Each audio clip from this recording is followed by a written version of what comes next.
leader training program, as well as all my colleagues and friends from ECRIP and agroforestry group, those who have joined. So I've been given the task by Dr. Arunachalam and Dr. Handa to speak on two topics during this training program. One lecture regarding agroforestry, developing the plan, how to design the agroforestry plan in farmers field, as well as at landscape level, that was done yesterday.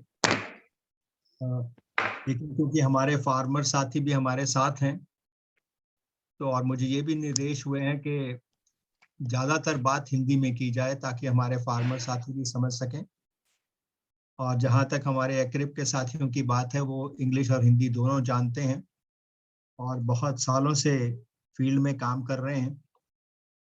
लेकिन ये जो topic था, ये हमारी जब FAO नारा और ICR की मीटिंग हो रही थी, और अरुणाचलम जी ने भी ये सजेस्ट किया था कि एंटरप्राइज का कंपोनेंट, हम सबको बोलते हैं एंटरप्राइज करें, और हम इस प्रोग्राम में यूथ को प्राइमरी अपने साथ ले रहे हैं ताकि वो हमारे फ्यूचर एम्बेसडर बन सके, जैसे कि अरुणाचलम जी ने कल भी बात की थी। इस चीज को मद्देनजर रखते हुए आज हम एग्रो फॉरेस्ट्री के एक और लेवल पे इस प्रोग्राम को ले जा रहे हैं, वो है enterprise, and specially for youth. Youth does not mean कि आप सब लोग यूथ नहीं हैं, आप सब लोग भी यूथ हैं। इवन हम लोग रिटायर होने के बाद भी अपने आप को यूथ ही मानते हैं। तो इसके साथ मैं अपने कुछ साथी जो मेरे क्लास फेलोज भी रहे हैं, उन लोगों को भी इनवाइट भेजा था, और अनुजा जी ऑलरेडी ज्वाइन कर चुकी हैं। थैंक यू अनुजा जी। और बहुत सारे मेरे साथी और भी ज्वाइन करेंगे। आप सब लोगों का अभिनंदन, स्वागत कि आज हम इस इशू को, एग्रो फॉरेस्ट्री के एंटरप्राइज को, उसको बिजनेस मॉडल की तरफ कैसे ले जा सकते हैं।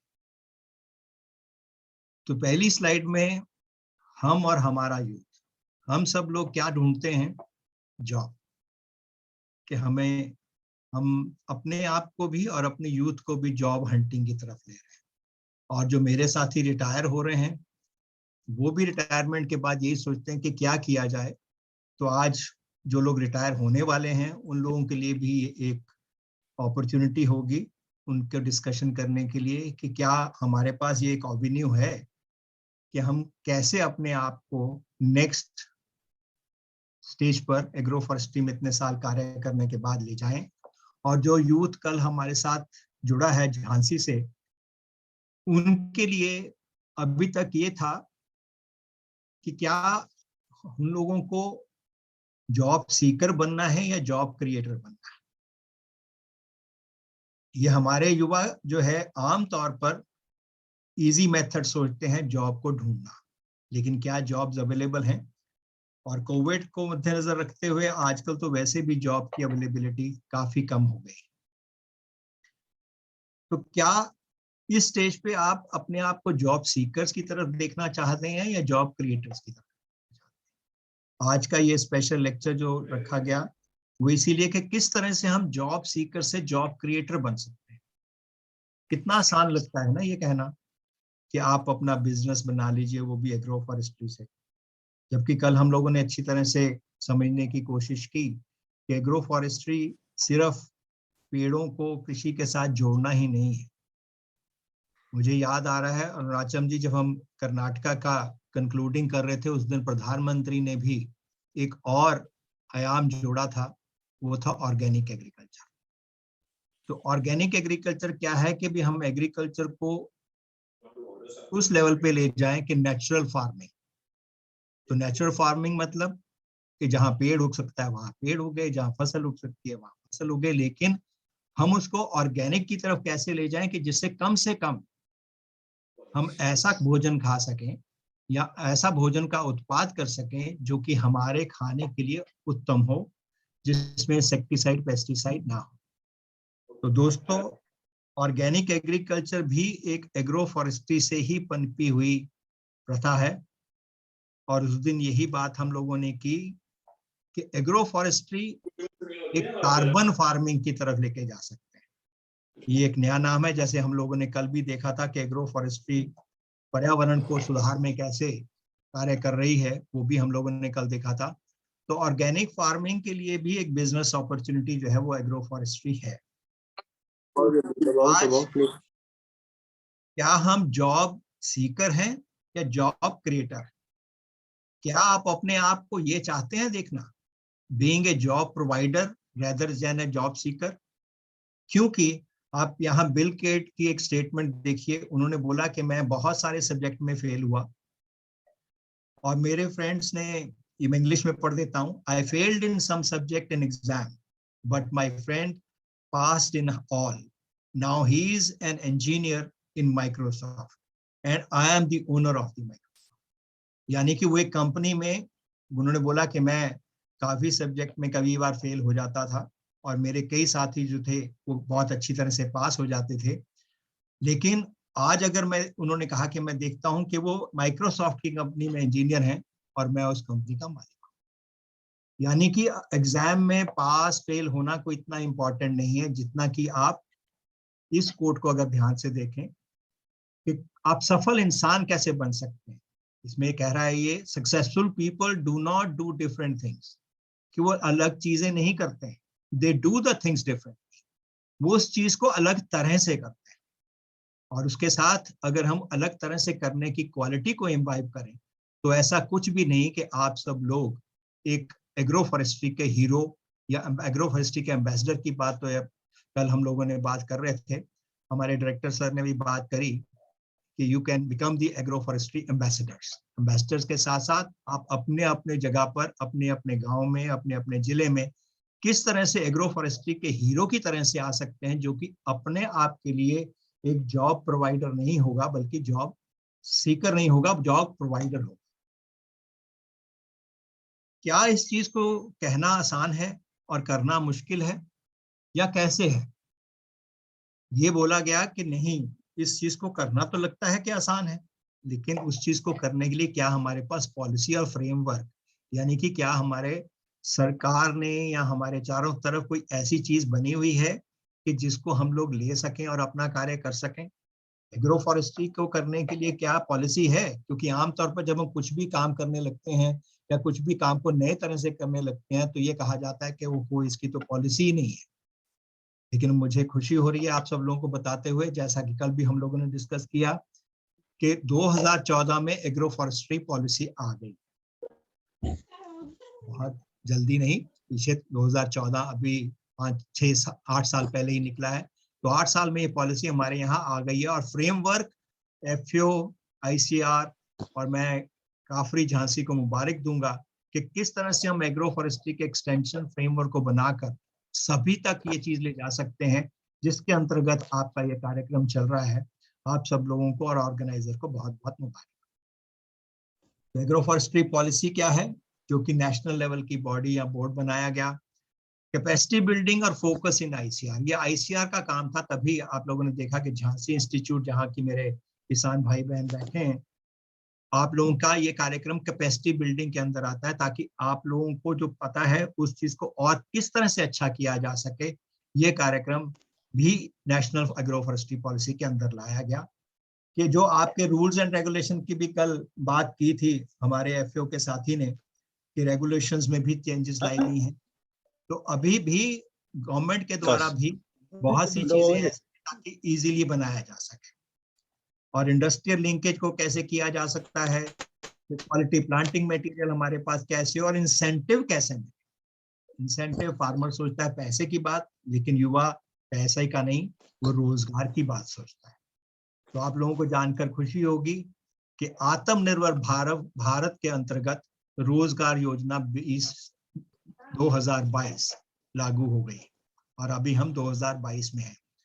तो यानी कि हम सब लोग मिलकर, सरकार से लेकर किसान तक मिलकर, इस पॉलिसी को लेते हुए एक आत्मनिर्भर भारत बनाने के लिए पहले हम सबसे पहले खुद को आत्मनिर्भर बनाएंगे, और अपने आप के लिए स्वरोजगार बनाने की बात करेंगे कृषि वानिकी द्वारा।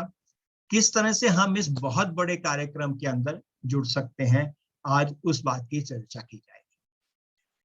सिर्फ भारतवर्ष द्वारा ही नहीं, यूनाइटेड नेशन यानी कि पूरे वर्ल्ड में एग्रो फॉरेस्ट्री को किस तरह से यानी कृषि वानिकी को किस तरह से लैंडस्केप मैनेजमेंट के साथ जोड़ते हुए इन 6 कार्यक्रम को शुरू किया गया है, जिसमें कि भारतवर्ष सबसे अग्रिम, सबसे आगे चल रहा है। मैं ज्यादा इतनी गूढ़ हिंदी भी नहीं बोलूंगा कि वो इस तरह से लगे कि इंग्लिश में बोलना ज्यादा आसान था।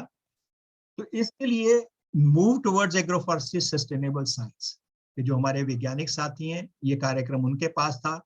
Local land use trajectory and traditions, जो कि हमारे किसान भाइयों ने जो अभी तक भी कृषि वानिकी को, पेड़ों को कृषि के साथ जोड़कर, या पेड़ सिर्फ ही नहीं, अपने पशु, अपनी वनस्पति, अपने एग्रीकल्चर में, चाहे वो घास हो चाहे वो वेजिटेबल हो, सबको कैसे मिश्रित करके उसको अपस्केल यानी कि कैसे बढ़ाया जा सके, इन सब चीजों को लेते हुए हम किस तरह से इस कार्यक्रम को आगे ले जा सकते हैं, आज इसका दूसरा आयाम हम डिस्कस कर रहे हैं।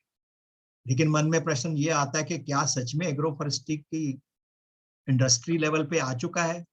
आप लोगों को जानकर खुशी होगी दोस्तों कि वाकई में इंडिया जो है, भारत जो है, वो लीड कर रहा है एग्रो फॉरेस्ट्री कंपनी में, जिनमें कि फार्म ईपीआर, आप लोगों को लगेगा कि यार हमें तो ऐसा कुछ नहीं पता, लेकिन मैं कुछ चंद आपको एजेंसीज बताऊंगा जहां की ये जो फार्म ईआरपी है, इसने 13,000 फार्मर को 16,000 हेक्टेयर के अंदर प्लांटेशंस के साथ जोड़ के एग्रो फॉरेस्ट्री के लिए एक कंपनी की तरह से तैयार किया। आज हम फार्मर्स की कैसे कंपनी बनाई जा सकती है, आप युवा जो हमारे किसान है वो कैसे जुड़कर एक कंपनी की तरह भी अपने इस चीज को ले जा सकते हैं, आप खुद भी कर सकते हैं, कैसे कर सकते हैं वो आज हम इसमें देखेंगे।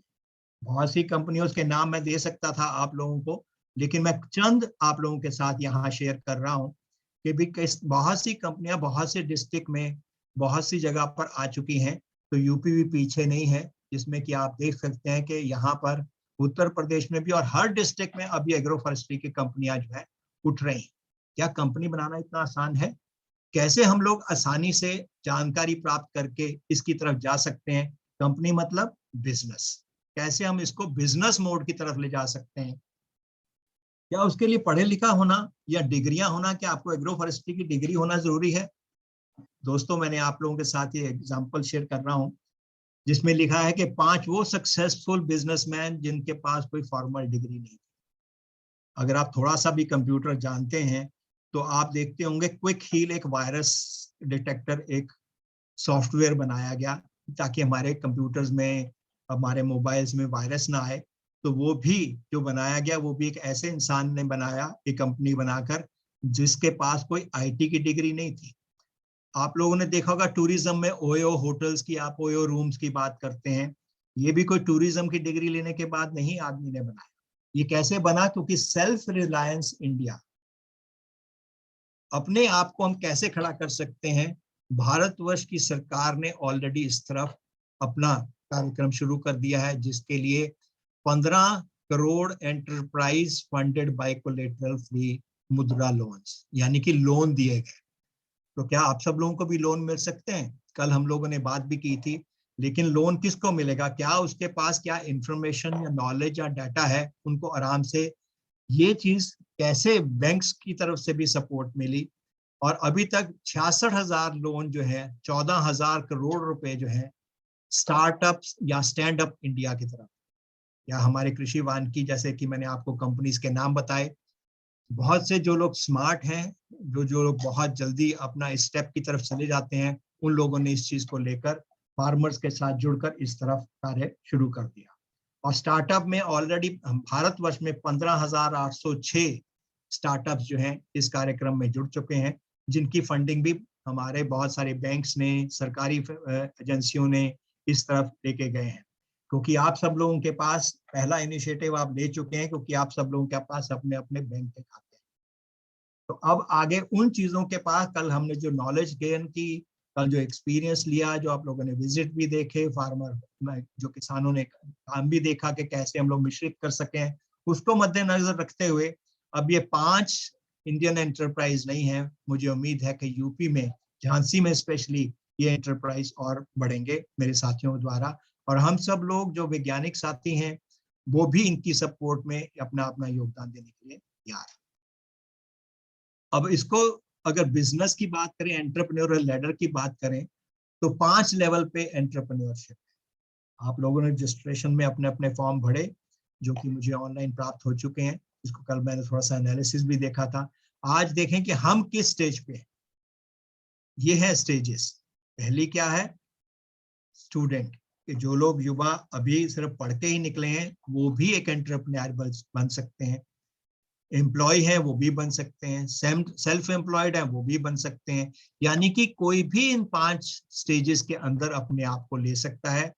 अपनी 0 स्टेज से लेकर 5वीं स्टेज तक हम किस तरह से जा सकते हैं, आज हम वो चीज डिस्कस करेंगे।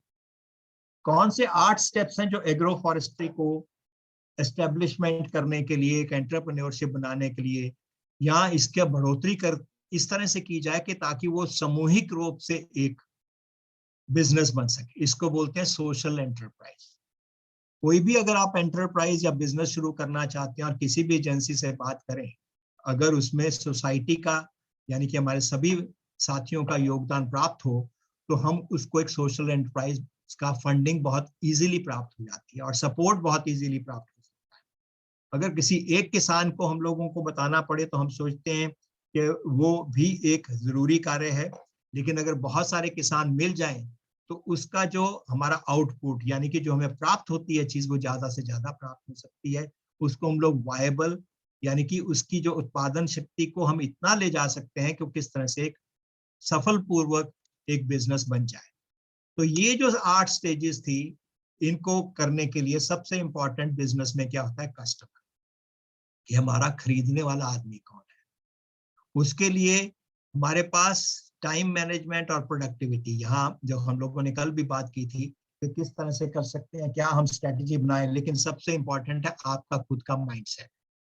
क्या आपने अपना माइंडसेट तैयार कर लिया कि मैं तैयार हूं इस चीज को करने के लिए? पहला स्टेप आप लोगों ने काफी देर पहले ले लिया है। दूसरा स्टेप आप लोगों ने थोड़ा सा, जो आज ट्रेनिंग प्रोग्राम कर रहे हैं या कुछ एक्टिविटी आप लोग या कुछ कार्य अपने खेतों में या अपने चारों तरफ देख रहे हैं, लेकिन माइंडसेट ये है कि मैं इसको क्या किस लेवल पे ले जाना चाहता हूँ। खुद के लिए रोजगार बनाकर और अपने साथियों के लिए रोजगार की संभावना तैयार कर कर मैं उसको ले जाऊं। उसके लिए आपके अपने रिलेशनशिप कैसे और आप कैसे चीजों को जोड़ सकते हैं, ये भी बहुत इंपॉर्टेंट है। तो 8 फैक्टर एंटरप्राइज डेवलपमेंट करने के लिए आपको यहाँ दिख रहा होगा कि बेचने की बात, मार्केट की बात, ग्रुप असेस की बात, पैसे की बात, उसका कैसे निर्माण करना है, कहाँ से यूज करना है, ये सब चीजें 8 फैक्टर्स में है। इन 8 फैक्टर्स को 3 रूप्स में जोड़ा गया। पहली चीज क्या है? स्ट्रॉन्ग हाउस होल्ड, कि जुड़े हुए परिवार। परिवार जुड़े हुए का मतलब, क्योंकि आजकल हमारे परिवार के लोग अलग अलग जमीनें कर कर अलग अलग रह रहे हैं, लेकिन अब किस तरह से उन सब चीजों को इकट्ठा कर सकते हैं कि एक परिवार बन जाए। एक परिवार का मतलब एक गांव एक परिवार हो, फिर उसको ले जाकर हम एक ब्लॉक को परिवार के रूप में देखना चाहते हैं, जिसको कि हम ग्रुप कैपेसिटी की बात करते हैं, और उसके बाद वो जिला लेवल पे आ जाए। जैसे कि इस कार्यक्रम में लिया जा रहा है कि झांसी को एक जिले के रूप में लेकर इस एंटरप्राइज डेवलपमेंट प्रोग्राम में कैसे जोड़े। दूसरा है, जो 3 चीजें आपने देखी, मार्केट, सपोर्ट सर्विस और private sector management. Private sector management की हम किस तरह से अपने कार्य को सरकारी चीजों से हटाकर एक स्वयं यानी कि अपने प्राइवेट की तरह से कैसे कर पाए, इसके बारे में भी आज हम चर्चा करते हैं। और तीसरी क्या है कि क्या एनवायरमेंट एनेबल हुई है, यानी कि पॉलिसी बन गई है। बिल्कुल, ये आप लोगों ने अभी देखा कि एग्रो फॉरेस्ट्री की पॉलिसी और अपनी स्वयं रोजगार बनाने की पॉलिसी और उसका फ्रेमवर्क ऑलरेडी तैयार है। आज हम नॉलेज शेयरिंग की बात भी कर रहे हैं कि कैसे आप ऑनलाइन भी इन सब चीजों को ले सकते हैं। और हार्ड एंड सॉफ्ट इंफ्रास्ट्रक्चर, यानी कि जैसे पौधों को बनाना है, अगर हार्ड में माना जाएगा तो उनको ऑनलाइन कैसे हम मार्केटिंग टूल्स को यूज करके इसको ले जा सकते हैं। तो ये 8 फैक्टर एंटरप्राइज डेवलपमेंट के हम लोग, मुझे लगता है इन चीजों को देखने के बाद कि शायद हम पूरी तरह से अपने आप को ये महसूस करें कि हम वाकई में एक एंटरप्राइज की तरफ जाने के लिए तैयार हैं। लेकिन यही चीज आती है, आप लोग ये 2 पिक्चर्स देख रहे हैं, चाहे वो हमारे महिलाएं हैं, चाहे वो हम हमारे साथी हैं, वो सब लोग क्या कह रहे हैं, क्या हम पेड़ लगा सकते हैं हर फार्म पे? अगर लगा सकते हैं, इसमें बात है everybody can grow trees and earn. क्या सभी लोग अगर पेड़ लगाने के बाद क्या अर्न कर सकते हैं? बिल्कुल कर सकते हैं। और कितना इन्वेस्टमेंट करना होगा, क्या निकलेगा, कौन से पेड़ लगाएंगे, कौन सी उसमें फसल लगाएंगे, क्या उसमें डालेंगे और कौन करेगा, क्या हम अकेले करेंगे, मिलके करेंगे, इसकी चर्चा हम लोगों ने कल बहुत अच्छी तरह से की। तो अब पहली बात क्या आई कि how can farmers plan cash flow, कि पैसा कैसे आएगा। तो मेरे एक साथी ने कल ये भी बात बताई कि पेड़ एक ऐसी चीज है जिसको कि हम डिपॉजिट मान सकते हैं। अगर मैं आपसे छोटी सी बात करूं कि अगर हम 10,000 के करीब इन्वेस्ट करने की बात करें, तो आप चाहते हैं कि मेरा ये 10,000 20,000 हो जाए। क्या ये ऐसी कोई परियोजना, कोई बैंक का लोन, कोई बैंक की एफडी है? जो लोग एफडी या इन चीजों में इन्वेस्ट करते हैं वो खुद जानते हैं कि ऐसी कोई भी चीज नहीं है जिसमें कि 5 साल में हमारा 10,000 रुपया जो है वो 20,000 हो जाए। अगर आपके पास 1 लाख है तो वो 2 लाख हो जाए, 5 लाख है तो वो 10 लाख हो जाए, यानी दुगना हो जाए। तो जैसे हम फार्मर की इनकम को दुगना करने की बात करते हैं, तो हमारा जो पेड़ है, चाहे वो हॉर्टिकल्चर का पेड़ हो यानी कि फलों के पेड़ हो, चाहे वो चारे के पेड़ हो, चाहे वो ईंधन के पेड़ हो, और इसके साथ साथ पेड़ का मतलब सिर्फ ये नहीं है, वो कुछ ऐसे मेडिसिनल प्लांट्स भी हैं, कुछ मेडिसिनल प्लांट जिनको हम लोग यूज कर सकते हैं एग्रो फॉरेस्ट्री में, जिससे कि हमारी इनकम 1,000 से 2,000, 10,000 से 20,000 यानी कि दुगनी 5 साल में कर सकते हैं क्या? मैं आपको ये कहना चाहूंगा कि दोस्तों, दुगनी नहीं, इससे भी ज्यादा की जा सकती है। लेकिन किस तरह से? अगर हम उसको अच्छी तरह से प्लान कर, समझ कर, एकदम से जंप करने की बात नहीं है। इसको किस तरह से आराम से जंप कर कर किया जा सके। लेकिन आराम का मतलब ये नहीं कि अब आप सोचने लगे कि हमें करने के लिए भी इतने साल लगेंगे, नहीं, तुरंत अभी हम लोग इस तरफ कदम लेकर कैसे बढ़ाएं, और हम लोग कैसे एक प्लानर फोरकास्ट कर सकें, जैसे कि मैंने अभी आप लोगों से बात की कि 5 साल में दुगना नहीं, उससे भी ज्यादा हम अपनी इन्वेस्टमेंट को, अपने पैसे को बढ़ा सकते हैं। कैसे? क्योंकि हमारे पास, हमारे झांसी एक ऐसा स्टेशन है जो कि भारतवर्ष में ही नहीं, पूरे वर्ल्ड में रिनाउंड माना जा रहा है कि उनके पास इतना इंफॉर्मेशन है कि कौन सा पेड़, कौन सी जगह, कौन सा क्रॉप, क्या डालना है, कैसे उगाना है, क्या निकलेगा, कितने पैसे कितने सालों के बाद मिलेंगे, यानी कि इकोनॉमिक्स भी, ये सब कुछ वर्कआउट करके आप ये मान लीजिए कि एग्रो फॉरेस्ट्री का अगर मक्का और मदीना कहीं है, तो वो जगह है जहां पर आज मेरे किसान भाई और बहन बैठे हैं। और वो जगह है जो कि झांसी, जिसको कि काफरी बोलते हैं, एफआरआई बोलते थे, अब काफरी बोलते हैं। यानी कि फॉरेस्ट रिसर्च इंस्टीट्यूट था, उसका एक नया निदान जिसमें कि फार्मर जुड़े हैं, वो है एग्रो फॉरेस्ट्री रिसर्च इंस्टीट्यूट, जो आपके पास झांसी में है, जिसके पास ये सारी इंफॉर्मेशन अवेलेबल है। अब कैश फ्लो की बात का जो मैंने बात करी थी कि ट्रीज एट फार्म, वो पैसा कैसे दे सकते हैं, क्योंकि जब भी आप बिजनेस की बात करें तो सबसे पहले बात आती है कितना पैसा मिलेगा, कितना पैसा मैं डालूं और कितना पैसा मुझे मिल जाए, और क्या क्या चीजें कैसे मिलेंगी। आज उसकी चर्चा करने के लिए इनपुट में क्या है? पेड़, क्रॉप, और हम सब लोगों की चॉइस, और साथ में इंपॉर्टेंट है कि कितना रिस्क इन्वॉल्व है। क्या जीरो रिस्क है? तो जैसे मैंने अभी आपको जीरो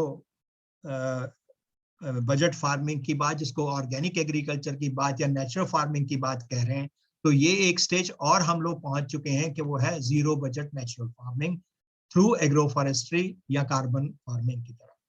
तो हमारे यहाँ की हुई इस तरह की पहल को कैश फ्लो की कमी नहीं है, क्योंकि हमारे पास उसका सोशल बेनिफिट, यानी पूरी की पूरी सोसाइटी को उसका फायदा मिल सकता है, और हमारे पर्यावरण को तो फायदा, आप लोगों ने कल एग्रो फॉरेस्ट्री कैसे पर्यावरण के लिए भी अच्छी है वो भी आप लोगों को कल विस्तृत रूप से बताया गया। एंटरप्राइज डेवलप करने के लिए हम लोगों के कुछ इनिशिएटिव्स थे, जिसके अंदर मैनुअल को तैयार करना, यानी इंफॉर्मेशन को कलेक्ट करना, और कैसे किया जाए। तो मैं आप लोगों के साथ एक फिल्म शेयर करना चाहूंगा कि कैसे किया जाए। How to start an agriculture business. This video is designed to help you determine if your agriculture business idea is feasible. To identify questions and problems you will face in converting your idea into reality. And to prepare for starting your agriculture business. The video features all the essential aspects you must consider before you start your agriculture business. This will allow you to predict problems before they happen and keep you from losing your shirt on dog business ideas. At the end of the video, there is a valuable free gift waiting for you. A token of appreciation for watching this video. Operating a successful agriculture business will depend on the following 4 conventions. 1. A practical plan with a solid foundation. 2. Dedication and willingness to sacrifice to reach your goal. 3. Technical skills. 4. Basic knowledge of management, finance, record keeping, and market analysis. As a new owner, you will need to master these skills and techniques if your business is to be successful. Identify your reasons. As a first and often overlooked step, ask yourself why you want to own your own business. Check the reasons that apply to you. 1. Freedom from the 9 to 5 daily work routine. 2. Being your own boss.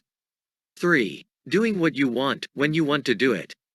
4. Improving your standard of living. 5. Boredom with your present job. 6.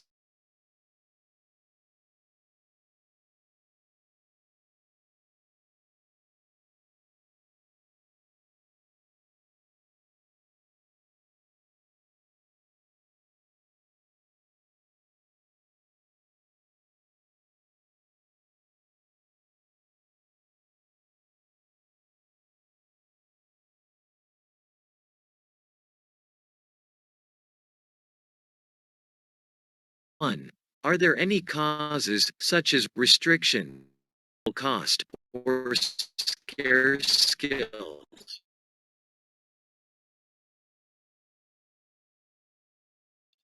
2. Are capital requirements for entry or continuing operations excessive? 3. Is adequate financing hard to obtain? 4. Are there factors that prevent effective marketing? A self-analysis. Starting a business requires certain personal characteristics.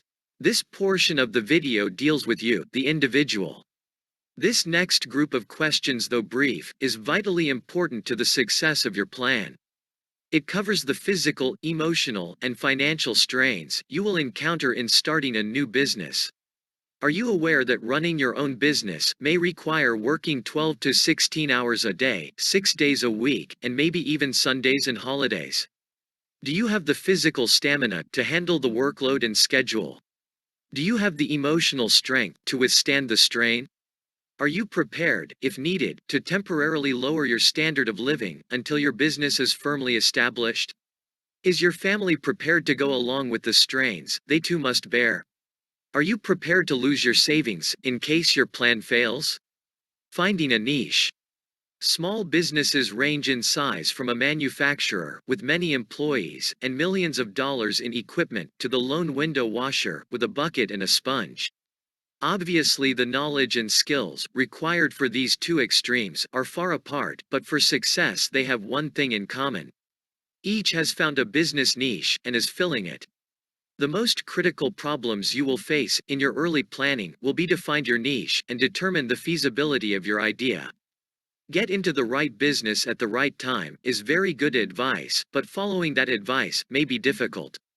Many entrepreneurs plunge into a business venture so blinded by the dream that they fail to thoroughly evaluate its potential. Is your business idea feasible?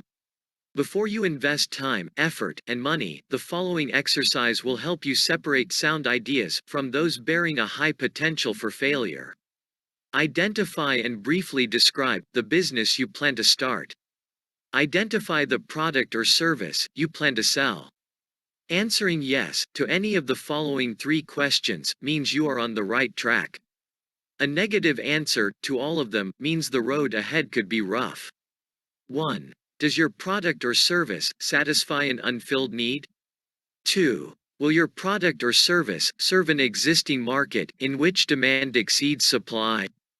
3. Will your product or service be competitive based on its quality, selection, price, or location? Market analysis. For a small business to be successful, the owner must know the market.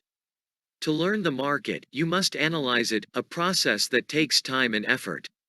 You don't have to be a trained statistician to analyze the marketplace, nor does the analysis have to be costly. Analyzing the market is a way to gather facts about potential customers and to determine the demand for your product or service. The more information you gather, the greater your chances of capturing a segment of the market. Know the market before investing your time and money in any business venture. The following questions will help you collect the information necessary to analyze your market and determine if your product or service will sell. This brief exercise will give you a good idea of the kind of market planning you need to do. An answer of no to any of the questions indicates a weakness in your plan, so do your research until you can answer each question with a yes. 1. Do you know who your customers will be? 2. Do you understand their needs and desires? 3. Do you know where they live? 4. Will you be offering the kind of products or services that they will buy? 5. Will your prices be competitive in quality and value? 6. Will your promotional program be effective? 7. Do you understand how your business compares with your competitors? 8. Will your business be conveniently located for the people you plan to serve? 9. Will there be adequate parking facilities for the people you plan to serve? Planning your startup. So far, this video has helped you identify questions and problems you will face, converting your idea into reality and determining if your idea is feasible. Through self-analysis, you have learned of your personal qualifications and deficiencies, and through market analysis, you have learned if there is a demand for your product or service. The following questions are grouped according to function. They are designed to help you prepare for opening day. Name and legal structure. 1. Have you chosen a name for your business? 2. Have you chosen to operate as sole proprietorship, partnership, or corporation? Business premises and location. 1. Have you found a suitable building in a location convenient for your customers? 2. Can the building be modified for your needs at a reasonable cost? 3. Will you have a lawyer check the zoning regulations and lease? Merchandise. Have you decided what items you will sell or produce, or what services you will provide? Have you made a merchandise plan based upon estimated sales to determine the amount of inventory you will need to control purchases? Have you found reliable suppliers who will assist you in the startup? Have you compared the prices, quality, and credit terms of suppliers? Business records. Are you prepared to maintain complete records of sales, income and expenses, accounts payable, and receivables? Have you determined how to handle payroll records, tax reports, and payments? Do you know what financial reports should be prepared and how to prepare them? Finances. A large number of small businesses fail each year. There are a number of reasons for these failures, but one of the main reasons is insufficient funds. Too many entrepreneurs try to start and operate a business without sufficient capital, money. To avoid this dilemma, you can review your situation by analyzing the following 3 questions. 1. How much money do you have? 2. How much money will you need to start your business? 3. How much money will you need to stay in business? In order to answer the second question, how much money will you need to start your business, you need to prepare an estimate of all your startup costs. Here is a list of items you may need to take into account. Note that this list is for a retail business. Items will vary for service, construction, manufacturing, or online firms. Decorating and remodeling, fixtures and equipment, installing fixtures and equipment, services and supplies, beginning inventory cost, legal, professional fees, licenses and permits, telephone utility deposits, insurance, signs, advertising for opening, unanticipated expenses. Now, the answer to the third question, how much money will you need to stay in business, must be divided into 2 parts, immediate costs and future costs. From the moment the door to your new business opens, a certain amount of income may come in. However, this income should not be projected in your operating expenses. You will need enough money available to cover costs for at least the first 3 months of operation. The following list will help you project your operating expenses on a monthly basis. Typical expenses for 1 month may include your living costs, employee wages, rent, advertising, supplies, utilities, insurance, taxes, maintenance, delivery, transportation, miscellaneous. Now sum up the total estimated monthly expenses and multiply it by 3. This is the amount of cash you will need to cover operating expenses for 3 months. Deposit this amount in a savings account before opening your business. Use it only for those purposes listed in the above list, because this money will ensure that you will be able to continue in business during the crucial early stages. By adding the total startup costs to the total expenses for 3 months, you can learn what the estimated costs will be to start and operate your business for 3 months. By subtracting the totals of the lists from the cash available, you can determine the amount of additional financing you may need, if any. Now you will need to estimate your operating expenses for the first year after startup. The first step in determining your annual expenses is to estimate your sales volume month by month. Next, determine the cost of sales. You may want to use a spreadsheet to do this. After startup, the primary source of revenue in your business will be from sales, but your sales will vary from month to month because of seasonal patterns and other factors. It is important to determine if your monthly sales will produce enough income to pay each month's bills. An estimated cash flow projection will show if the monthly cash balance is going to be subject to such factors as the following: failure to recognize seasonal trends, excessive cash taken from the business for living expenses, too rapid expansion, and slow collection of accounts if credit is extended to customers. Conclusion: if you have carefully answered all the questions in this video, you have seriously thought about your goal. However, there may be some things you may feel you need to know more about.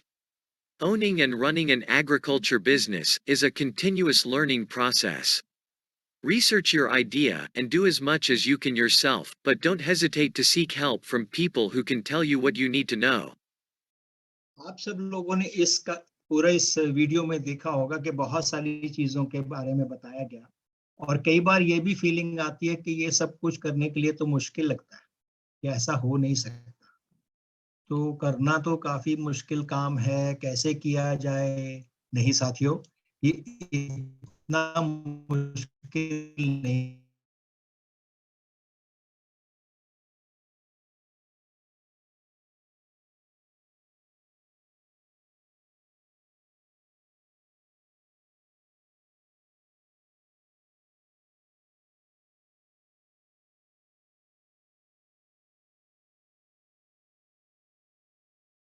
से लिखा गया और आसान तरीके से बनाया गया, जो कि जैसे मैंने कल भी बताया था कि मैनुअल ऑनलाइन अवेलेबल है। जो मेरे साथी आज जुड़े हैं उन लोगों को भी एक बार लिंक बता दिया जाता है कि ये लिंक आपके पास एक ट्रेनिंग मैनुअल के रूप में ऑलरेडी अवेलेबल है, जो कि थोड़े दिनों के अंदर पब्लिश होने के बाद ही मिलेगा, लेकिन ऑनलाइन ये इसी समय अवेलेबल है कि कैसे हम स्टेप बाय स्टेप इन चीजों को खुद कर सकते हैं, कैसे असेसमेंट कर सकते हैं और कैसे इन चीजों को लिया जा सकता है। और यही चीज वर्कबुक में भी कि ये जो चीजें बताई गई स्टेप वाइज कैसे करो, कि कौन कौन सी चीजों के स्टेप लेने पड़ की इंफॉर्मेशन को कलेक्ट करना है, ये कैसे है, ये चीजें भी हर एक्सरसाइज में, ताकि आपके पास वो आपकी इंफॉर्मेशन इस चीज की अवेलेबल हो। कल इसके बारे में भी हम लोगों ने चर्चा की। अब आइए कि इस चीज को आसानी से कैसे किया जा सकता है, कि क्या हम वाकई में रेडी हैं बिजनेस, एग्रो फॉरेस्ट्री का बिजनेस करने के लिए, एग्रो फॉरेस्ट्री को बिजनेस के लेवल पर ले जाने के लिए। तो ये जो हमारे पास 8 स्टेप्स हैं, वो आप लोगों से इसकी मैं आज चर्चा करूंगा। और मुझे उम्मीद है कि इस चर्चा को करने के बाद हम अपने आप को, जो हम लोगों ने ये पूरी वीडियो देखी, उसके लिए मानेंगे कि हम तो पहले से ही तैयार थे। थोड़ा सा आसानी से कैसे तैयार हम लोग करें अपने आप को। तो पहली चीज आती है इस चीज को देखना कि फार्मर एज एंटरप्राइज, या क्या मेरा किसान भी एक एंटरप्राइज बन सकता है, क्या वो एक बिजनेसमैन बन सकता है। उसके लिए आइए देखिए क्या है अंडरस्टैंडिंग द बैकग्राउंड, कि पहले हमें अपने फार्मर की बैकग्राउंड या हमारी खुद की बैकग्राउंड का जानना जरूरी है। खुद की बैकग्राउंड का मतलब कि why do I want to be an enterprise, कि आप बिजनेस करना क्यों चाहते हैं। तो मन में प्रश्न पहले तो आएगा हाँ या ना। फिर व्हाट आर योर आइडिया, क्या बिजनेस का आपका आइडिया है और कैसे इसको आप करना चाहते हैं। क्या मैं मेरे पास कुछ ऐसी हैबिट्स हैं कि मैं कर सकूं, क्या मैं हिसाब किताब रखता हूं अपने काम करने का। अगर उसके आंसर्स हाँ हो तो सिंपल हाँ या ना में यहाँ पर जवाब देने के बाद हमें अपना पता लग जाता है कि क्या मैं वाकई में तैयार हूँ। और एक चीज आप लोगों ने वीडियो में देखी होगी कि अगर आपको कोई भी शंका हो तो बिल्कुल झिझक मत करें। किसी भी टेक्निकल आदमी के पास, जैसे कि आप इस समय झांसी में बैठे हैं या जो टेक्निकल एक्सपर्ट्स आपसे जुड़े हैं या आपके जिले में हो सकते हैं, एग्रोफॉरेस्ट्री के जो सेंटर हैं हमारे, ये हर डिस्ट्रिक्ट में अवेलेबल है इंडिया के। तो इसलिए आप वहां पर भी उनको कनेक्ट कर सकते, हर स्टेट में सॉरी अवेलेबल है, हर प्रदेश में। तो वहां आप कनेक्ट कर सकते हैं अपने आप को जानने के लिए कि कैसे मैं एग्रोफॉरेस्ट्री के इस आइडिया को एक बिजनेस की तरह से ले जा सकता हूँ। दूसरा बात आई अंडरस्टैंडिंग द कंसेप्ट, के बिजनेस बनाने का कंसेप्ट क्या है। उसके लिए सिर्फ 4 स्टेप्स हमें लेने पड़ेंगे। पहला है self assessment on enterprise quality. इसके लिए आज, क्योंकि हमारा कार्यक्रम बहुत सीमित दिनों के लिए है, सिर्फ 3 दिनों का कार्यक्रम है, और इस कार्यक्रम में हम सिर्फ एक एक्सरसाइज आप लोगों के साथ शेयर करेंगे। मुझे बहुत खुशी है कि कल डॉक्टर हांडा ने हमारे कई साथियों को ये फॉर्म जो है उसका लिंक दे दिया है। जिन लोगों के पास ये लिंक अवेलेबल है उस लिंक को कनेक्ट कर सकते हैं, उसको क्लिक करें और आज हम ये एक्सरसाइज ऑनलाइन करेंगे। जिनके पास मोबाइल है वो इस क्यूआर कोड को स्कैन करें, वो ऑटोमेटिकली इस फॉर्म तक पहुंच जाएंगे। तो आइए कि क्या मैं वाकई में एक एग्रो फॉरेस्ट्री का बिजनेस करने के लिए तैयार हूं कि नहीं तैयार हूं।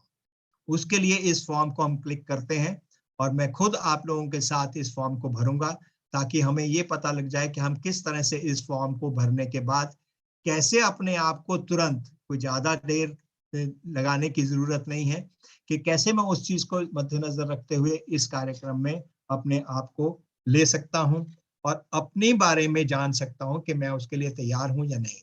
क्या मेरे साथियों ने इस चीज को ऑन कर लिया है? Doctor Handa, can you respond please? Yes, sir. Yes, sir.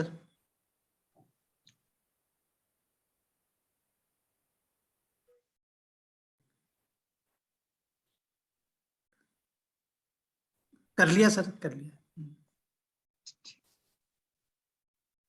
तो इसके लिए मुझे ये थोड़ा सा कार्य दोबारा से लेना पड़ रहा है, क्योंकि इंटरनेट की प्रॉब्लम आप लोगों के पास भी आ सकती है, इसलिए उसकी चिंता ना करें आप लोग।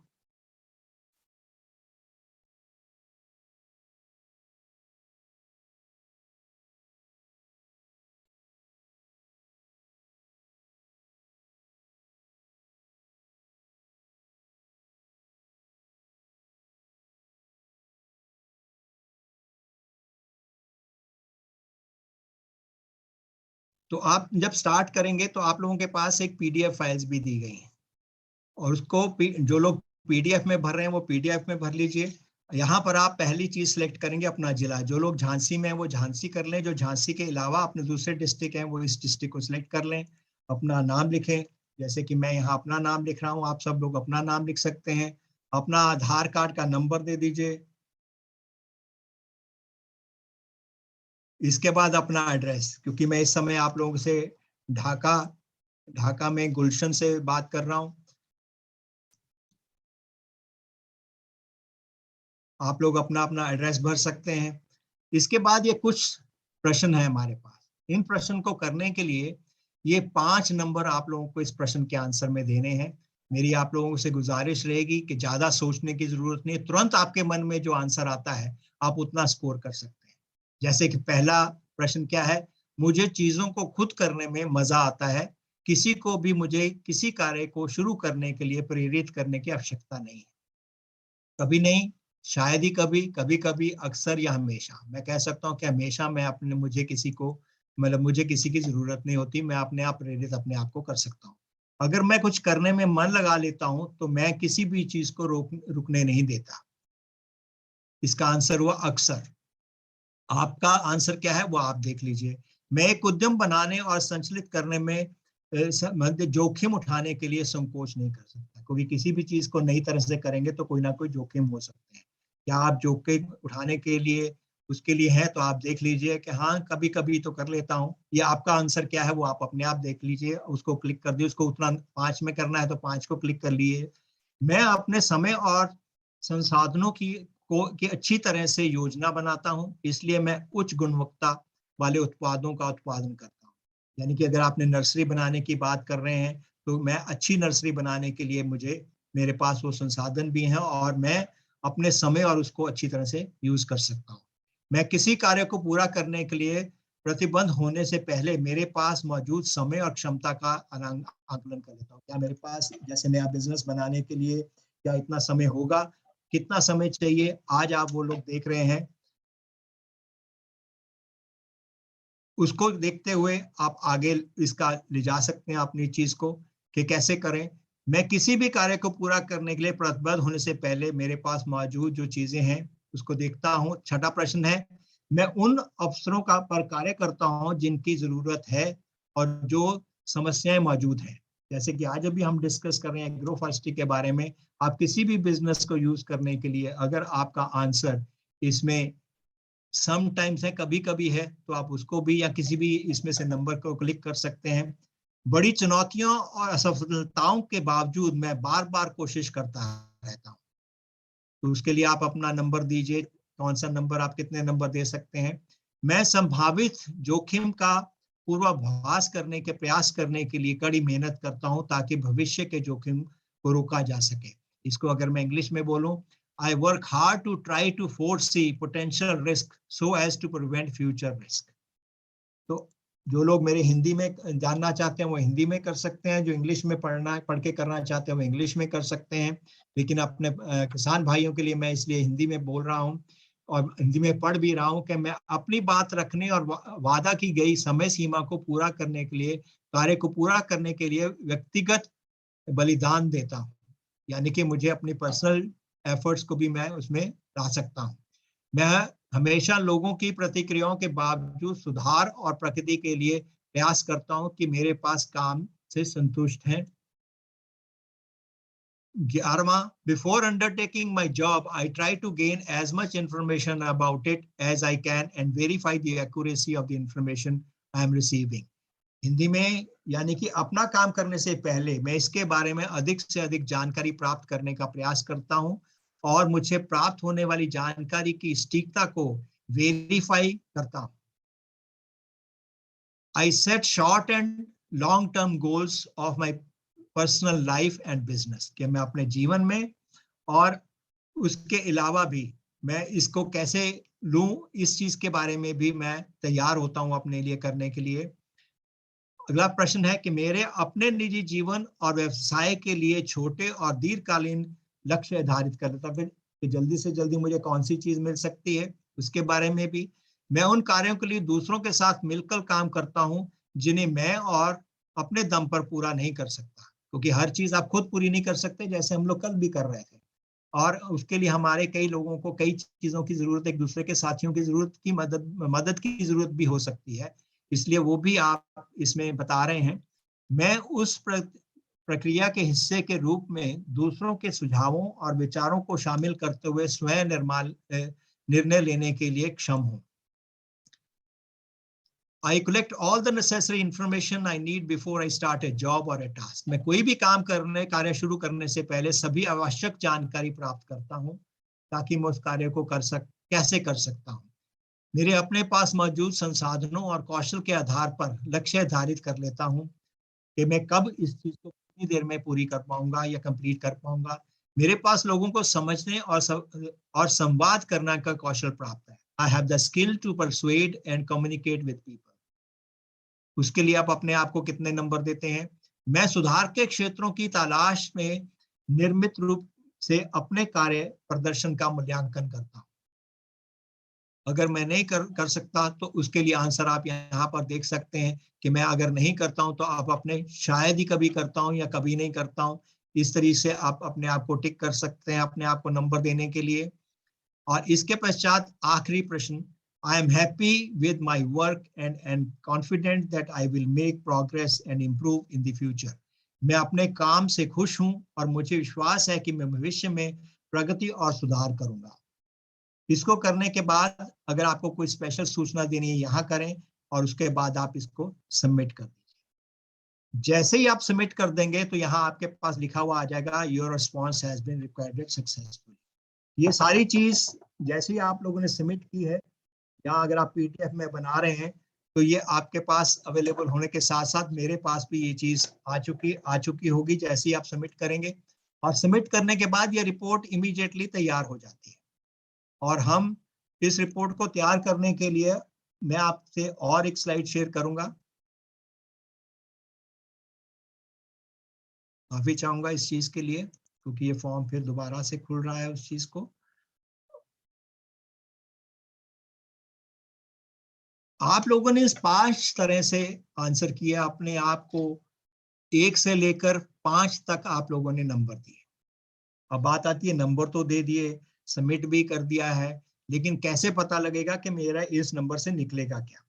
आप सोचते हैं कि बहुत सारा समय लगेगा, नहीं। ये रिपोर्ट जैसे ही हम लोगों के पास आप लोगों का सबमिट इंफॉर्मेशन आ जाएगी तो इसमें से निकालते कैसे और निकलता कैसे, जो कि ऑनलाइन आप अपने मोबाइल पे भी कर सकते हैं। जो भी आपने आंसर अपने क्वेश्चन नंबर 1 और क्वेश्चन नंबर 6 का दिया है उसके बाद उसका जोड़ कर लीजिए। अगर आपके पास ये शीट अवेलेबल है तो उसका जोड़ कर लीजिए। उसके बाद क्वेश्चन नंबर 2 में और क्वेश्चन नंबर 7 को उसका जोड़ कर लीजिए, क्योंकि मैक्सिमम जो है इसमें नंबर 10 हो सकते हैं। एक में अगर आपने 2 नंबर दिए हैं और 6 में आपने अगर 4 नंबर दिए हैं तो इनका योग जो है, इनका टोटल जो है वो 6 बनेगा। अगर आपने 4 दिए हैं और 6 में आपने 1 दिया है या 5 दिए हैं, इसके मुताबिक आपका जोड़ जो है वो 10 से ज्यादा नहीं हो सकता। इसलिए इन सब प्रश्नों को 10 पार्ट्स में डिवाइड किया गया और ये 10 पार्ट में डिवाइड करने के बाद आप इन सबको जोड़ लीजिए, कितना आपका नंबर आया। जैसे कि अगर आपका नंबर पहले और छठे क्वेश्चन को जोड़ के बाद 7 है, आपका नंबर क्या है वो आप अपने आप देख लें। लेकिन अगर ये रिपोर्ट आपने सबमिट कर दी है तो इंडिविजुअल ये क्वेश्चन का योग हमारे पास ऑलरेडी आ चुका है, जिसका कि हम बाद में भी चर्चा कर सकते हैं क्योंकि हमारे पास समय की कमी है। लेकिन मैं आप लोगों को एक एग्जाम्पल देके यहाँ समझाने की कोशिश कर रहा हूँ कि क्वेश्चन नंबर 2 और 7 का हम योग करते हैं। अगर आपका नंबर उसका योग 9 आया है, जैसे कि मेरे यहाँ पर आप लोग देख रहे होंगे कितना योग है। प्रश्न 3 और 8 का योग 7, प्रश्न 4 और 10 का योग 5, प्रश्न 5 और 9 का योग 7, प्रश्न 11 और 16 के योग अगर 8 है, प्रश्न 12 का योग अगर 6 है, प्रश्न 13 और 19 का योग 10 है, प्रश्न 14 और 19 का योग यहाँ आप देख सकते हैं कि कितना है, मेरे यहाँ पर एग्जाम्पल में आ रहा है, और प्रश्न 15 और 20 का योग 10 है। ये जो चीज आपके यहाँ आई तो पहला ये क्वेश्चन 1 और 6 का योग क्या बता रहा है कि अपॉर्चुनिटी सीकिंग, कि ये अपॉर्चुनिटी सीकिंग क्या बोलते हैं कि अवसर की तलाश, कि अगर अवसर की तलाश में मेरे स्कोर क्या आए 7। परसेवरेंस का मतलब ये है दृढ़ता, कि मैं कितना अपने आप को दृढ़ मानता हूं। अभी तक आपने नहीं पता किया होगा कि मैं क्या दृढ़ हूं या नहीं हूं, लेकिन आज की इस एक्सरसाइज करने के बाद आपका दृढ़ता का स्कोर हमें यहाँ प्राप्त हो जाएगा। क्या मैं रिस्क ले सकता हूं या नहीं ले सकता? आप अभी तक तो बोल रहे थे ले सकता हूं, कुछ लोग सोचते शायद मैं नहीं ले सकता, लेकिन आज के इस एक्सरसाइज को करने के बाद हमारा जोखिम उठाने की क्षमता क्या है, इसका निर्णय भी हम लोगों ने ऑनलाइन तुरंत कर लिया है। और हमारा अगला है कि कार्य अनुबंध के प्रति प्रतिष्ठा, कि मैं क्या demand of efficiency and quality मेरी क्या है। इसके बाद कमिटमेंट टू वर्क कॉन्ट्रैक्ट, कि मैं अपने आप को कार्य को ये जो करने के लिए है क्या मैं तैयार हूं या नहीं हूं, इसका भी हम लोग आंकलन अभी कर चुके हैं। और आपने देखा इसको करने में हार्डली 1 या 1.5 मिनट लगा या मैक्सिमम 2 मिनट लगे। और उसके बाद इस सब का एनालिसिस हमारे पास आ गया कि क्या मैं सूचना चाहने वाला हूं या नहीं चाहने वाला हूं। कई बार होता है कि हम कहते हैं हाँ जी मैं सूचना चाहने वाला तो हूं, लेकिन आज का अगर आपने अपना स्पॉन्टेनियस यानी कि तुरंत बिना ज्यादा सोचे समझे अगर क्लिक करके अपने नंबर दिए हैं तो इससे ये भी निकल सकता है कि क्या आप सूचना चाहने वाले हैं कि नहीं है। गोल सेटिंग, आपने लिखा हाँ मैं गोल सेट कर लेता हूं, लेकिन अगर आपने नंबर वाकई में तुरंत दिया है और उससे पता लगता है कि आप अपने आप के लक्ष्य को किस तरह से निर्धारित करने के लिए सक्षम कितने हैं, उसके बारे में पता लग सकता है हमें। फिर आप क्या प्लान कर सकते हो और अपने नेटवर्किंग यानी कि परसुएशन दूसरों को भी परस्यू कर सकते हो और खुद भी लोगों को जोड़ के कार्य कर सकते हो। इसके बारे में भी एनालिसिस आज हम लोगों ने किया। और सबसे इंपॉर्टेंट क्या है कि क्या मेरा में आत्मविश्वास है कि नहीं। इन सब का जोड़ करने के बाद ये जो 7, 9, 7, 5, 7, 8, 6, 10, 9 और 10 जोड़ करने के पश्चात इस समय जो एवरेज नंबर जो मेरा टोटल नंबर आया वो आया है 78। तो आदमी सोचेगा फिर मैं क्या करूं, भाई नंबर आ गया, आपने ले लिया, मैंने तो तुरंत कर दिया था, बिना सोचे समझे कर दिया था। इसको बोलते हैं बिना सोचे समझे की गई अपने आप की असेसमेंट। इस असेसमेंट में निकला क्या, आइए इसको देखें। अगर टोटल जोड़ने के बाद आपके पास 50 से कम नंबर आए हैं तो उसका क्या निर्णय बना। और यहाँ पर अगर आपसे ये जानना चाहें कि मैं अवसर की तलाश करता हूं या मेरे में सेल्फ कॉन्फिडेंस है, यानी कि लास्ट वाला जिसको हम आत्मविश्वास की बात करें, अगर आपके पास 10 आए हैं नंबर, इसको आप 10 से मल्टीप्लाई कीजिए, यानी कि ये 7 का 70 हो गया, 9 का 90 हो गया, 5 का 50 हो गया, 8 का 80 हो गया, 6 का 60 हो गया और 10 का 100 हो गया। अगर आपके पास किसी भी जगह पर 50 से कम नंबर है तो इसका मतलब आपके लिमिटेड क्वालिटीज हैं। लेकिन इसका मतलब ये नहीं कि आप कोई बिजनेस पर्सन नहीं है या कर नहीं सकते हैं। इसका मतलब क्या है कि you should spend more time preparing yourself, यानी कि आपको अभी थोड़ा सा और समय लगेगा अपने आप को तैयार करने के लिए। इस तरह की एक्सरसाइज दोस्तों जो भी फंडिंग एजेंसीज हैं वो आप लोगों से एक फार्म भरवाती हैं और बाद में आप सोचते हैं मेरा तो यार वो फार्म रिजेक्ट कर दिया, क्योंकि आप लोगों ने अपने आप को तैयार नहीं किया था। तो आप जब भी कोई फार्म भरते हैं या कोई इंफॉर्मेशन लेके उसको भेजते हैं, चाहे फंडिंग के लिए हो चाहे सपोर्ट के लिए हो, उसको थोड़ा सा ध्यान से पढ़ें। उसके लिए फिर आगे क्या कहता है कि आप अपने आप को थोड़ा सा प्रिपेयर करें। अगर आपका टोटल स्कोर 78 है और यहाँ पर भी कहीं पर भी आपके नंबर 50 से कम बन रहे हैं और अगर आपके नंबर 50 से 80 हैं, जैसे कि मैंने यहाँ देखा कि मेरे तो 78 के करीब नंबर है, के अंदर ये क्या बोल रहा है, average there are gaps that need to be fulfilled, यानी कि आप में कुछ इन्हीं सब चीजों में कहीं ना कोई गैप है। उसके में इसका मतलब क्या है कि कंसिडर अपग्रेडिंग योर नॉलेज और स्किल, कि कहीं ना कहीं अपनी स्किल को, अपनी इंफॉर्मेशन को, अपनी नॉलेज को, इसके लिए आपको थोड़ा सा, जैसे कि आज भी आप यहाँ एक कोर्स वर्क अटेंड कर रहे हैं 3 दिन का, अगर आप इसमें स्कोरिंग में 50 से 80 हैं तो ऑटोमेटिक निकल आता है कि आपको कुछ ना कुछ और ऐड करके अपने आप को तैयार करना पड़ेगा। लेकिन आप तैयार हैं, जो 50 से कम है उनको तैयारी के लिए अभी भी थोड़ा सा समय और लग सकता है। लेकिन अगर आपका नंबर 80 से ऊपर है, इसका मतलब आप तुरंत तैयार हैं और अब आप एंटरप्रेन्योर को करने के लिए जंप कर सकते हैं। तो मेरे साथियों, जहां पर भी आपके ये स्कोर्स हैं, ये हमें ये चीज बताता है कि हम अपनी सेल्फ असेसमेंट कैसे कर सकते हैं। किसी को भी अपने स्कोर जिन लोगों ने सबमिट किए हैं उसकी जरूरत होगी तो हम आप लोगों को अपने ईमेल के द्वारा आप लोगों को भेजे जा सकते हैं और आप लोगों के साथ शेयर किए जा सकते हैं। मैं ये सारे स्कोर जो हैं वो डॉक्टर हांडा को और डॉक्टर अरुणाचलन सर को भेज दूंगा, ताकि अगर कोई भी आदमी लेना चाहे वो डायरेक्टली मेरे से भी ले सकता है और हांडा सर से भी लिया जा सकता है और अरुणाचल सर से भी ले सकते हैं। ये लेने के बाद इसका मतलब खत्म नहीं, इससे और क्या चीज निकल सकती है। Identify 3 characteristics of an entrepreneur for which you scored the highest, कि सबसे ज्यादा आपके नंबर किस चीज में आए। अगर मैं यहाँ वापस ले जाऊं कि मेरे सबसे ज्यादा तो रिस्क टेकिंग में स्कोर आने के बजाय मेरा प्लानिंग में और मेरा यहाँ का अपना स्कोर जो है वो सेल्फ कॉन्फिडेंस में सबसे ज्यादा है। उसके बाद फॉलो क्या किया, फिर सर्वेंस की तरफ, यानी कि मैं अपने ही इन स्कोर्स को अपनी इस एक्सरसाइज में, ये सारी एक्सरसाइज मेरे दोस्तों जो आपकी ये वर्कबुक बनी हुई है उसमें ऑलरेडी अवेलेबल है। ऐसा नहीं है कि आपको लगे कि ये एक्सरसाइज यहाँ खत्म हो गई है। आप लोगों के पास जब ये वर्कबुक मिल जाती है, आप लोगों को यहाँ ऑनलाइन भी आप लोग इसको देखते हैं, तो आप इस स्कोरिंग को अपने आप दोबारा भी करके देख सकते हैं। तो यहाँ आप उसको 3 सबसे पहले आपके क्या है, तो वो हम हर इंडिविजुअल का वर्कआउट कर सकते हैं।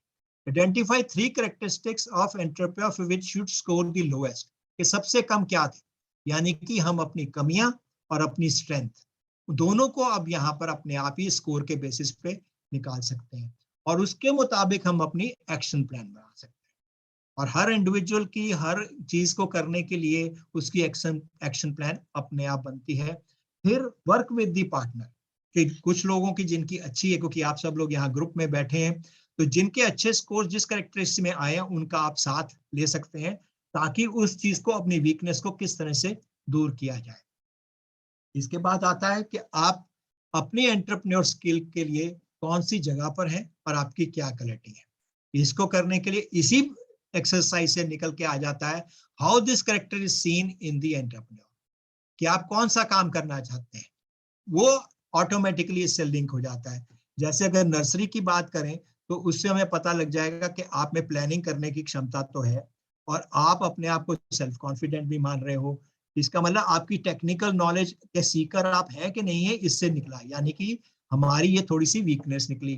तो इसका मतलब हमें कुछ इंफॉर्मेशन दूसरों से भी मिल सकती है, जैसे कि आप आज झांसी में है तो वहां से भी इंफॉर्मेशन को कलेक्ट कर सकते हैं या दूसरे साथियों से भी इसको ले सकते हैं। तो यानी कि हम कोई भी अगर बिजनेस प्लान, चाहे एग्रीकल्चर से रिलेटेड हो, चाहे एग्रो फॉरेस्ट्री से रिलेटेड हो, कोई भी तरह की अगर रिलेटेड आपकी बिजनेस करने की स्किल है, अब बिजनेस को मैं आपको एक बात यहाँ से आपसे बांटना चाहूंगा कि सबसे पहली चीज क्या है, स्किल टू सेल योरसेल्फ, कि आप अपने आप की क्षमता को कैसे बेच सकते हैं कि मेरे में क्या है जो मैं कर सकता हूं। अपने आप की कमी को जानना भी उतना ही जरूरी है जितना कि अपने आप की अच्छाइयों का बखान करने के लिए। अगर आपको कमी का पता लग जाए कि मेरे में इस चीज की थोड़ी सी कमी है, तो मैं उसको इम्प्रूव करके उसको अपनी अच्छाई की तरफ या अपने ही बेटरमेंट की तरफ ले जा सकता हूँ। फिर बेस्ड ऑन इस एनालिसिस के बाद आप अपने साथी जो है, क्योंकि आप जितने भी साथी जुड़ेंगे उनकी एक छोटी सी एक्सरसाइज इस वर्कबुक के साथ आप करके अपना एक स्ट्रॉन्ग ग्रुप बना सकते हैं और उसके बाद अपने टिप्स शेयर कर सकते हैं कि कैसे मैंने किया। अब आइए जनरेटिंग ए बिजनेस आइडिया। हम लोगों ने अपने आप को देख लिया कि मेरे में कौन सी चीजों की क्षमता है, कौन सी चीजों को मुझे बढ़ाना है, कौन सी चीजें मेरी बहुत अच्छी हैं। इन सबको मिश्रित करने के बाद मैं क्या अब अपने आप के लिए तैयार हूं और कितना तैयार हूं ये हम लोगों ने देख लिया। तो मेरा अब नया आइडिया आ चुका है मुझे कि मैंने अपनी नर्सरी बनानी है, चाहे वो वेजिटेबल की नर्सरी बनानी हो, चाहे मैंने अपने पौधों के लिए नर्सरी बनानी हो, चाहे मैंने जो अपने पेड़ लगा रखे थे, फलों के पेड़ लगा रखे थे, उसको बेचने के लिए मैंने एक बिजनेस तैयार करना है कि किस तरह से मैं, क्योंकि अभी तक मैं अपनी जितनी भी सब्जियां जो अपने खेतों में उगाता था मैं सीधा सड़क पे ले जाता था और बेच देता था। तो क्या मुझे कैसे ज्यादा से ज्यादा उसका मुनाफा मिल सकता है, आज इन एक्सरसाइज के द्वारा हम वो भी निकाल सकते हैं। और इन चीजों को करने के लिए आपको ज्यादा समय नहीं लगेगा, जैसा कि आप यहाँ देख रहे हैं कि हमें सिर्फ 2 से 4 मिनट लगे अपने बारे में क्षमता को जानने के बाद, जो कि हम ऑलरेडी पहले से लेकर 4 स्टेप को कर पाए हैं। अब 5 से 7वें स्टेप को करने के लिए मैं आप लोगों को बताऊंगा कि ये कुछ एक्सरसाइज हैं जो कि ऑलरेडी अवेलेबल है इस वर्कबुक में, कि कैसे think of the 3 business in your local area. ऐसे कौन से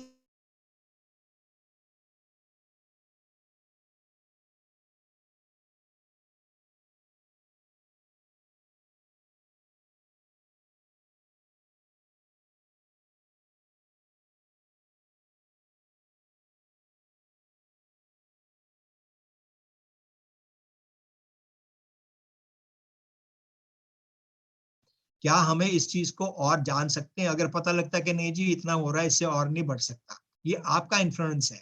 लेकिन अगर हम टोटल डाटा कलेक्ट करते हैं तो पता लगता है कि नहीं वाकई में इसको और उगाने की जरूरत है।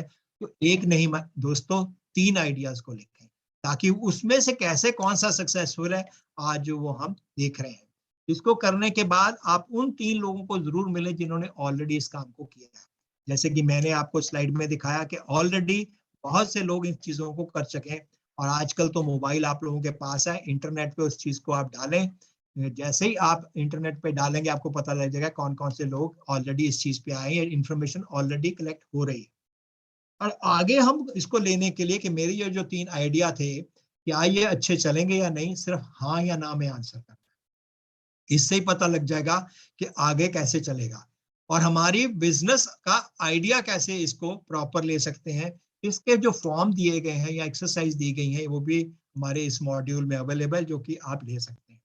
और मैंने अपने इसमें क्या सीखा, इसको भी हम लेने के बाद अपने आइडिया की इंफॉर्मेशन के डिफरेंट फॉर्म, कि मैंने अपना नाम दे दिया, जैसे कि आपने वीडियो में देखा था कि मैंने अपने बिजनेस को नाम दिया। अगर आप लिखेंगे झांसी का सब्जी, क्या वो अच्छा आइडिया निकला? नहीं। अगर हम लिखें झांसी का अदरक, या हम लिखते हैं हमारे यहाँ का लोकल अदरक। लोकल अदरक हमारे यहाँ का लिखेंगे तो क्या वो अच्छा नाम हुआ? नहीं। आपको बकायदा अपने गांव का अगर लिखें कि मेरे गांव का अदरक, तो आदमी सोचता है अच्छा मेरे गांव का, यानी कि पक्का ये गांव से बता रहा है। इसलिए नाम बनाने के लिए भी हमें पूरी सोच समझ से इस चीज को ध्यान में रखना है कि किस तरह से हम उसका नाम दें। फिर है प्रोडक्ट और सर्विस सोल्ड, कि मैं बेचूंगा क्या, या अदरक बेचूंगा, या उसका पेस्ट बना के बेचूंगा, या उसको स्टोर कर कर उसका पाउडर बनाने के बाद बेचूंगा। मैं आपको अदरक की सिर्फ एक एग्जांपल दे रहा हूँ। यानी कि आप किसी तरह की भी उस चीज को, जैसे नर्सरी बनाते हैं तो मैं अपने पौधों को कितनी देर बाद, 6 महीने बाद मेरी पौध तैयार हो जाएगी, या सीजन वाइज तैयार होगी, या 1 साल में तैयार होगी, ये मुझे पता होना जरूरी है। और लेगा कौन, क्या मेरे चारों तरफ उसकी बिक्री हो सकती है? इन सब पॉइंट्स को भी हम अपनी एक्सरसाइज के द्वारा निकाल सकते हैं। फिर हमारी जो आइडिया लिस्ट बनाई थी, आमतौर पे हम क्या कहते हैं कि मुझे पता है। किसी से भी आप पूछिए क्या आपने, किसान है, आपने काम किया, वो कहते हैं हाँ मुझे पता है, मैं कैसे करता हूँ, मैं जानता हूँ। लेकिन क्या वो ऐसा है कि कोई दूसरा नहीं जानता? यहाँ जो चीज है ये नो वन एल्स नो और डज, यानी कि आपका वो बिजनेस की अपॉर्चुनिटी जिसमें बहुत कम लोग आपके इस तरह का कार्य करें। जैसे कि मैंने पूरी पिछली स्लाइड में ही बोला कि आपको अलग तरह से करने की जरूरत है, अलग करने की जरूरत नहीं है। उसको किस तरह से मैं करूं कि मेरे उसमें वैल्यू ऐड हो जाए। और फिर ये आता है can find out what they want, what means मेरा कस्टमर क्या चाहता है, मैं उसको वो चीज दूं। और उसको मैं कैसे एंजॉय मीटिंग तो मैनी पीपल। कृपया ये देखिए कि इस आइडिया को करने के लिए मुझे किसी से भी झिझक नहीं होती। आज हमारी इस एक्सरसाइज से पता लग जाएगा आपको कि क्या आपको झिझक होती है कि नहीं होती है। इसके बाद छठा स्टेप है business idea information form, which, what and who. कौन सा, कि मेरे कौन से कस्टमर हैं और मेरे वो कस्टमर चाहते हैं। कस्टमर मतलब जिनको मैं बेचना चाहता हूँ, वो मेरे कस्टमर हैं। वो चाहते क्या है? आपने देखा होगा जब आपने रजिस्ट्रेशन की तो हमने एक आपसे थोड़ा सा फॉर्म भरवाया था। तो आप ये अपने आप मार्केट का जो असेसमेंट की बात करते हैं, थोड़ा सा जानकारी आपस में मिलजुल के ही पता लग जाती है कि आजकल किस चीज की डिमांड पड़ रही है। इसके बाद व्हाट प्रोडक्ट और क्वालिटी, कि किस तरह की क्वालिटी चाहिए। पता लगा कि हाँ जी अदरक तो मिल रहा है, गोभी बड़ी अच्छी मिल रही है, लेकिन वहां की अगर गोभी होती है और वहां का अगर अदरक होता है, वहां का अगर ये पौध होती है तो ज्यादा अच्छी होती है। आप सब लोग हमेशा क्या बोलते हो कि कृषि विश्वविद्यालय द्वारा दिए गए जो बीज हैं वो आमतौर पे जो हमें कहीं बाहर से बीज मिल जाते हैं ज्यादा अच्छे होते हैं। यानी कि आप अपने आप ही उस एनालिसिस को करते हो, लेकिन जब आप कोई चीज खुद बना रहे हो तो ये एनालिसिस खुद को पहले करना है। यानी कि अपने आप के लिए करिए कि क्या मैं इस चीज को कैसे ले जाऊं कि सभी लोगों को उसी तरह से पसंद हो अगर जैसे मुझे पसंद है। फिर मेरे कौन से कस्टमर हो सकते हैं, क्या उनका नंबर काफी है कि नहीं। पता लगा कि आपने 10 से 20 किलो या 1 क्विंटल के करीब आपने मटेरियल तैयार कर लिया और वो आगे नहीं आया। 1 मिनट होल्ड कीजिए। Hello hello.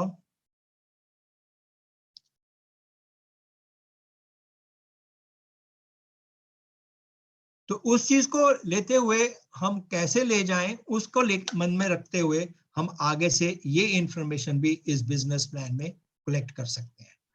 और फिर आता स्वॉट, जैसे मैंने अभी पहले आपको बताया कि आपकी स्ट्रेंथ हमें पता लग गई और आपको खुद को भी पता लग गई, क्योंकि एनालिसिस सिर्फ हमारे पास एक रिपोर्ट की तरह से नहीं है। आप खुद भी इसको, जब आपके पास ये वर्कबुक हो, उसको यूज कर सकते हैं। इसके बाद आप कौन सी चीजों का स्वॉट एनालिसिस खुद कर सकते हैं, इसके लिए डिफरेंट चीज बताई गई। और उसको लेते हुए हम आगे इन चीजों को मद्देनजर करते हुए ये सारी एक्सरसाइज इस तरह ले जा सकते हैं। और ये कार्यक्रम के अंदर ये 9 से 10 चीजें हम खुद जनरेट कर सकते हैं। तो डियर दोस्तों, इन चीजों को जब हमारे पास काफी समय हो तो हम इन चीजों को आगे भी ले जा सकते हैं। और इसको ले जाने के लिए हम अगर कैश फ्लो की भी बात करते हैं और पीपी मॉडल्स की भी बात करते हैं, ये सारी चीजें हमारे पास अवेलेबल हैं। और देखने की अगर हम बात करें तो यहाँ पर ये एक्टर्स हैं जिसमें कि आप एग्रो फॉरेस्ट्री सर्विस के लिए इसको लिंक कर सकते हैं। डियर फ्रेंड्स, ये है टोटल फार्मर गाइड जो कि आपके पास अवेलेबल है। अगर आप इस चीज को अपने साथ लें तो हमें जल्दी से पता लग सकता है कि हम अपने इस चेक योर मेल है, ले जाने के लिए कैसे ले जा सकते हैं। धन्यवाद, थैंक यू। डॉक्टर हांडा अब आगे टेक ओवर कर सकते हैं। Thank you sir. होपफुली ये हमारे सिर्फ नॉट ओनली हमारे जो पार्टिसिपेंट्स हैं उनके लिए और एग्रो फॉरेस्ट्री के जितने हमारे OICs हैं, it is highly beneficial for them also for their own. वो अपने फार्मर्स को भी किस तरह से आगे ये ट्रेंड और एंटरप्रेन्योरशिप बनाने के लिए कर सकते हैं। सर बहुत we are thankful to you for your time and all the resources. Sir हमारे साथ इस प्रोजेक्ट में स्टार्टिंग से जुड़े हैं, एक्सटेंशन मैकेनिज्म डेवलप करने के लिए और ट्रेनिंग मैनुअल बनाने के लिए, और हमारी सभी ट्रेनिंग्स के साथ जुड़े हैं। Sir thank you very much. और हम अपने एक्रिप के सेंटर्स के साथ द्वारा और जितने भी हमारे फार्मर्स आज जुड़े हैं सबकी तरफ से आपको थैंक्स करते हैं सर। डायरेक्टर सर अगर कमेंट्स।